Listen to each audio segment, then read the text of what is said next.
Now guys, moving forward, our next topic is classification of elements. Guys, it is very basic topic, you know about that. Elements are classified into three categories: metals, semi-metals and non-metals. So metals, we have nearly 78% of metals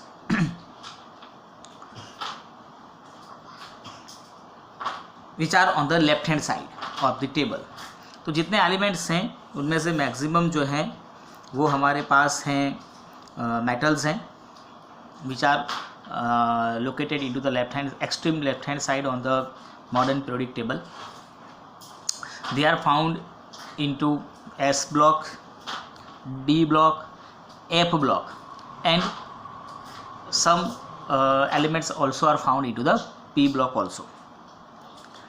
And the properties, physical properties are very well known. You already know about that. They are solid, they have high melting point and boiling point, they are good conductor of electricity as well as heat, they are hard, okay, etc. etc. Some are non-metals. Non-metals are found into the extremely right hand side on the modern periodic table. वो numbers उनके बहुत कम होते हैं, ज़्यादा नहीं है. We have very little numbers of the elements of the non-metal, but their importance is more in our day-to-day activity. So here, so they have low boiling points, low melting points, and they are found in the solid, liquid as well as gaseous form. Gaseous में अंदर देखो जैसे कि hydrogen, nitrogen, oxygen, they are found into the gaseous form. Only one non-metal it is found into the liquid form, which is bromine, and rather than बाकी सब जो है वो रहेंगे सॉलिड फॉर्म में, for example carbon, sulphur, phosphorus etcetera. और इन दोनों के बीच में जो आती हैं वो है हमारे पास सेमी मेटल्स या तो मेटलॉइड्स कहते हैं, which are found on the zigzag line of the modern period table. आपने टेबल देखा ही है, तो उसके ऊपर जो जिगजैग लाइन है वो जो होती हैं लाइक सिलिकॉन है, जर्मेनियम है, arsenic, antimony, tellurium, they are the semi metals which show the both of the properties. मतलब मेटल्स और नॉन मेटल्स के बीच की वो प्रॉपर्टी जो है वो रखते हैं. Now our next point is periodic trends in properties of elements. तो periodic trends in properties of elements के अंदर हमारे पास दो तरह के ट्रेंड्स देखने को मिलेंगे. दो तरह की प्रॉपर्टीज़ हैं, फिजिकल एंड केमिकल. गाइस, इसमें होता ऐसा है कि जैसे अगर आप पीरियोडिक टेबल को अगर ध्यान से देखें तो आपको समझ में आएगा कि जो ये टेबल बनाया गया है उसके अंदर जो एलिमेंट्स हैं moving from left to right और moving from top to bottom, वहाँ पर एक आपको ट्रेंड या एक पीरियोडिसिटी देखने को मिलती है. मतलब कि उनकी जो प्रॉपर्टी हैं आपको कुछ इंक्रीज प्रॉपर्टीज़ में कंटिन्यूसली इंक्रीज या डिक्रीज ऐसे कुछ ट्रेंड्स देखने को मिलेंगे, और उसी के बारे में हमें यहाँ पर देखना है. तो we have divided them into physical as well as chemical properties. तो first physical properties we have is atomic radius. अब एटॉमिक रेडियस की बात करें तो जैसे अगर आप नील बोर के टेबल की बात, एटॉमिक मॉडल की बात करें, तो नील बोर के मॉडल के अंदर जो एटम और उसका जो ऑर्बिट था वो फिक्स्ड था. न्यूक्लियस से ऑर्बिट का डिस्टेंस हम फिक्स रखते थे, लेकिन बाद में वो गलत प्रूव हुआ और उसके बाद जो आया नया जो मॉडल आया उसके हिसाब से हाइजेनबर्ग का जो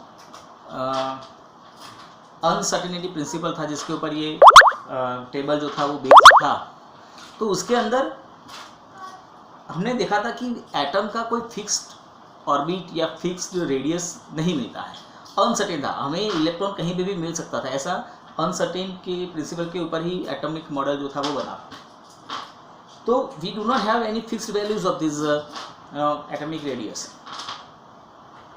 लेकिन फिर भी यहाँ पर हमने एटॉमिक साइज जो है उसको एक 1.2 एंगस्ट्रॉम के करीब अप्रोक्सीमेट लिया हुआ है. We can find the atomic radius in 2 centimetre और मीटर और एंगस्ट्रॉम और नैनोमीटर, तो you can convert the units as you required. 1.2 angstrom या तो 1.2 × 10⁻⁻10 मीटर भी ले सकते हैं, या तो फिर आप उसको 0.12 नैनोमीटर्स भी ले सकते हैं। अब ये एटॉमिक रेडियस जो है उसको डिटरमाइन करने के लिए हमारे पास अलग अलग रास्ते हैं, अलग अलग वेज हैं जहाँ से आप ये सोच सकते हो कि एटॉमिक रेडियस कैसे फाइंड की जाए। तो उसके लिए we can find covalent radius हैं या मेटालिक रेडियस हैं, देन आफ्टर वंडर वाल्स भी रेडियस हैं, आयोनिक रेडियस हैं। तो इसके बारे में हम यहाँ पर 1 by 1 देखेंगे। तो the first one is covalent radius. अब कोवेलेंट रेडियस कब बनेगा, तो जब आपको पता है कि कोवेलेंट बॉन्ड जब बनता है, मतलब कि व्हेन 2 एलिमेंट्स और 2 एटम्स शेयरिंग द इलेक्ट्रॉन्स, जब 2 एटम जो होते हैं वो इलेक्ट्रॉन को शेयर करते हैं और शेयरिंग करके जो बॉन्डिंग करते हैं, उन दोनों एलिमेंट्स के सेंटर मतलब कि न्यूक्लियस का डिस्टेंस अगर फाइंड कर ले तो आपको दोनों सेंटर का डिस्टेंस मिल जाएगा और उसी डिस्टेंस को डिवाइड बाय 2 कर देंगे। फॉर एग्जांपल आपने ले लिया क्लोरीन, देखो ये जो है covalent radius it is found into the non metals, क्योंकि नॉन मेटल ही एलिमेंट ऐसे हैं जो यहाँ पर कोवेलेंट बॉन्डिंग करते हैं। तो for example we have taken chlorine, तो क्लोरीन जो होगा उसका क्लोरीन के साथ कॉम्बिनेशन, एक क्लोरीन दूसरे क्लोरीन के साथ अगर मैंने यहाँ पे देखा है दिख रहा है कॉम्बिनेशन, तो दिस वन इज़ क्लोरीन, ये दोनों क्लोरीन है, तो इसका न्यूक्लियस इसके न्यूक्लियस के बीच का डिस्टेंस डिवाइड बाय 2 कर देंगे तो मिल जाएगा आपको radius. So distance between 2 nucleus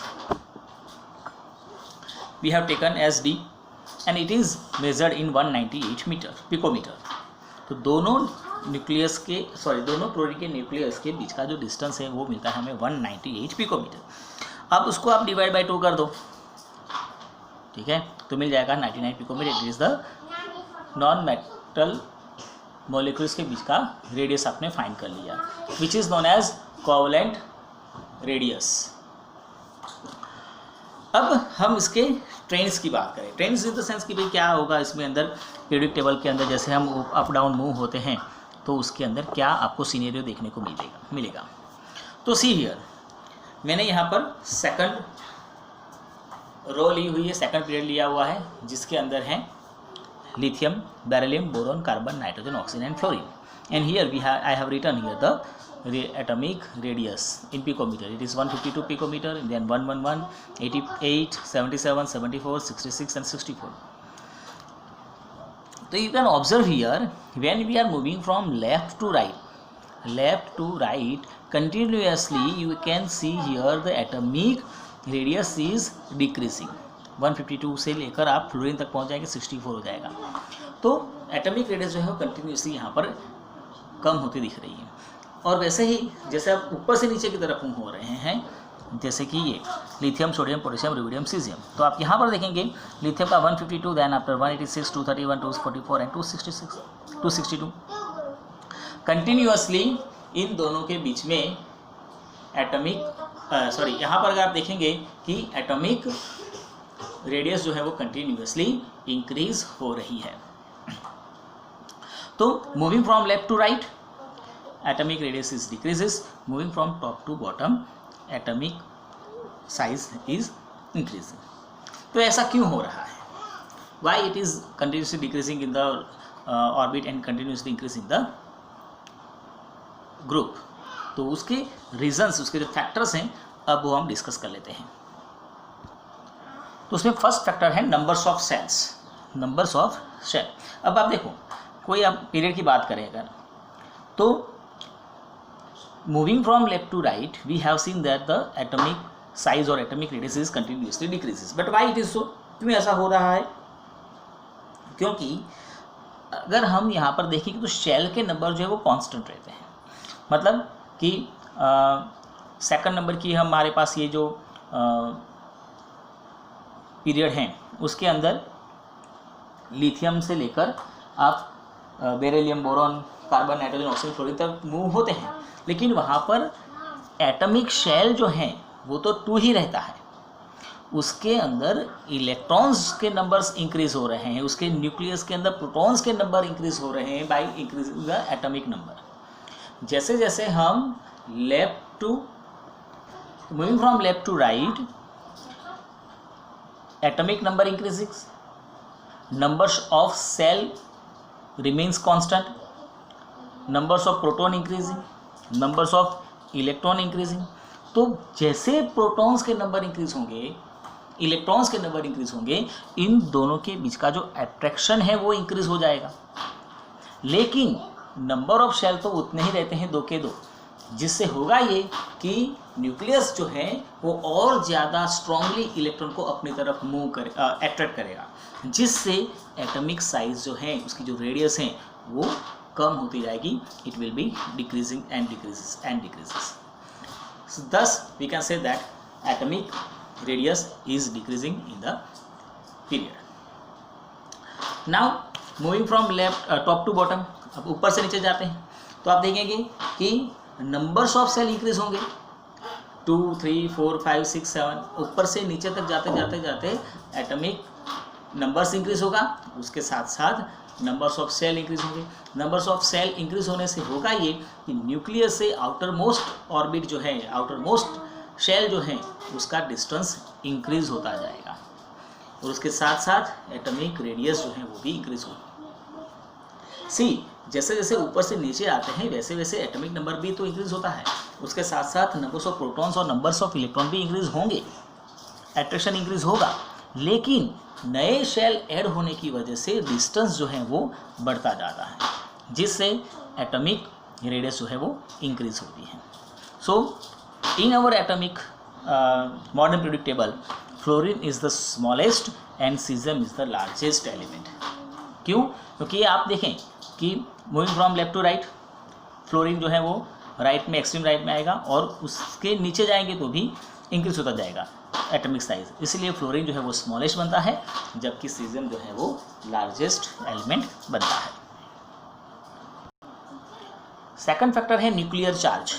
nuclear charge क्या है? देखो, nuclear charge is the charge of nucleus, मतलब कि जो प्रोटॉन अंदर समाये हुए हैं, वो प्रोटॉन का नंबर जैसे जैसे इंक्रीज होगा उसका चार्ज भी जो है वो इंक्रीज होता जाता है। तो जितने स्ट्रांगली वो अपने इलेक्ट्रॉन को अपनी तरफ अट्रैक्ट करते हैं उसको हम कहते हैं चार्ज। तो अब देखें कि जैसे आप लेफ्ट टू राइट मूव होते हैं, एटॉमिक नंबर इंक्रीज होता है, उसके साथ साथ प्रोटॉन भी इंक्रीज होते हैं, उसके साथ साथ इलेक्ट्रॉन की इंक्रीज होता है, और इन प्रोटॉन और इलेक्ट्रॉन के इंक्रीज होने के साथ साथ उनके चार्जेस भी इंक्रीज होते हैं, जिससे वो और ज़्यादा स्ट्रांगली इलेक्ट्रॉन को अपनी तरफ अट्रैक्ट करता है और उसकी साइज जो है वो डिक्रीज होती है। Whereas moving from top to bottom, अब जैसे ऊपर से नीचे आते हैं तो वहाँ पर भी ये ट्रेंड देखने को मिलेगा, वहाँ पर भी एटॉमिक नंबर इंक्रीज होता है, वहाँ पर भी प्रोटॉन्स और इलेक्ट्रॉन्स के नंबर इंक्रीज होते हैं। तो atomic size increase attraction increase होना चाहिए, डिक्रीज होना चाहिए, लेकिन होता नहीं है। क्यों नहीं होता? क्योंकि जैसे आप ऊपर से नीचे मूव होते हैं, मैंने कहा कि नए नए शेल अंदर ऐड होते जाते हैं, और जो नए अंदर सेल ऐड होएंगे वो क्या करेंगे? इलेक्ट्रॉन्स को दूर। अब जैसे समझो कि जैसे न्यूक्लियस से first orbit, second orbit, third orbit, जितने ऑर्बिटल्स दूर होते जाएंगे, डिस्टेंस बढ़ता जाएगा, उतना अट्रैक्शन भी डिक्रीज होता जाएगा। तो न्यूक्लियस आउटर मोस्ट ऑर्बिट के इलेक्ट्रॉन को इतना ज़्यादा स्ट्रांगली अट्रैक्ट नहीं कर पाएगा, and due to this atomic size जो है वो इंक्रीज होती रहती है। और एक इफेक्ट है, हम नेक्स्ट में डिस्कस करता हूँ उसके बारे में, जो है स्क्रीनिंग इफेक्ट या तो शील्डिंग इफेक्ट। तो ध्यान से समझिए इसको, शील्डिंग इफेक्ट या तो स्क्रीनिंग इफेक्ट क्या होती है। तो जैसे हमने कहा कि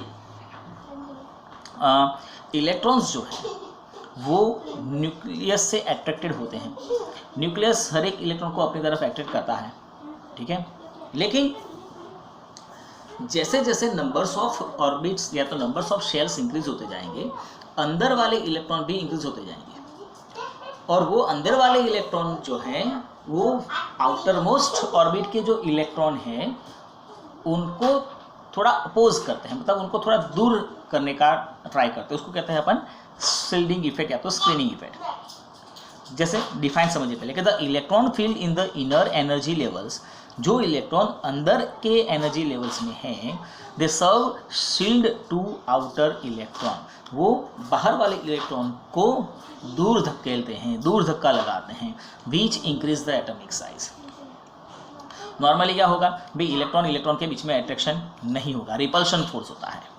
तो हियर जैसे जैसे आप टॉप टू बॉटम मूव करते हैं, ऊपर से नीचे आते हैं, वैसे वैसे नंबर्स ऑफ शेल इंक्रीज होंगे और उनके अंदर इलेक्ट्रॉन्स भी इंक्रीज होंगे, और वो इलेक्ट्रॉन्स बाहर वाले इलेक्ट्रॉन्स को पास नहीं आने देता है, उसको वो पुश करते हैं टूवर्ड्स द आउटर साइड, उसको दूर की तरफ धकेलते हैं। जैसे कि ये इलेक्ट्रॉन है आउटर मोस्ट ऑर्बिट में, ठीक है। तो ये अंदर वाले जो इलेक्ट्रॉन्स हैं, ये इलेक्ट्रॉन को बाहर की तरफ पुश करते हैं, जिसकी वजह से वो इलेक्ट्रॉन और दूर जाता है, जिससे हम ये कहेंगे कि एटॉमिक साइज जो है वो इंक्रीज होती है। तो स्क्रीनिंग इफेक्ट मतलब अंदर वाले इलेक्ट्रॉन बाहर वाले इलेक्ट्रॉन को बाहर की तरफ पुश करेंगे, उसको पास नहीं आने देते हैं, इसको कहा जाता है स्क्रीनिंग इफेक्ट या तो शील्डिंग इफेक्ट।